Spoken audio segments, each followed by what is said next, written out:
America టెస్లాల బంధం చాలా బలమైంది. ఎందుకంటే చైనా వాడికి ఎలక్ట్రిక్ వెహికల్స్ సంబంధించి ఒక 4-5 సంస్థలు ఉన్నాయి. వాడు బాగా బిజినెస్ చేస్తున్నాడు. ఇక్కడ టెస్లా బాగా సక్సెస్ అయింది.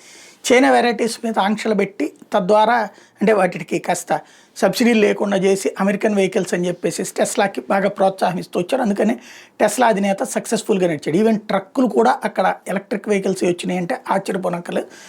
ఇంకోటి అక్కడ చాలా ఈజీగా అంటే మనకు మళ్ళీ ట్రాఫిక్ ఎక్కడ పడితే అక్కడ అడ్డాలు గెడ్డాలు ఉండదు కాబట్టి ప్రశాంతంగా నడుపుకుంటూ వెళ్ళారు.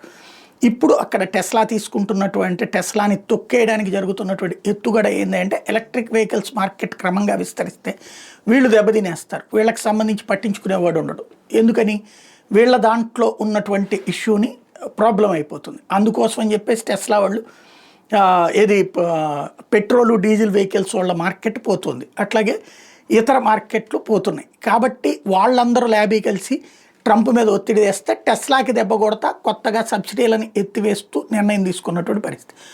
ఇప్పుడు దానివల్ల పబ్లిక్కి తక్కువ రేటు కంటే ఇప్పుడు మనం నెలకు ఒక పెట్రోల్ డీజిల్కి అయ్యేటటువంటి ఖర్చులో ఈ వెహికల్ తీసుకుంటే కనుక 20-30% మనకి మీ ఖర్చు అయిపోతే 70% మిగులుతుంది కదా వెహికల్ మీద. అక్కడ వెహికల్ లేకుండా బతకడం కష్టం అమెరికా యూరప్ దేశాలు.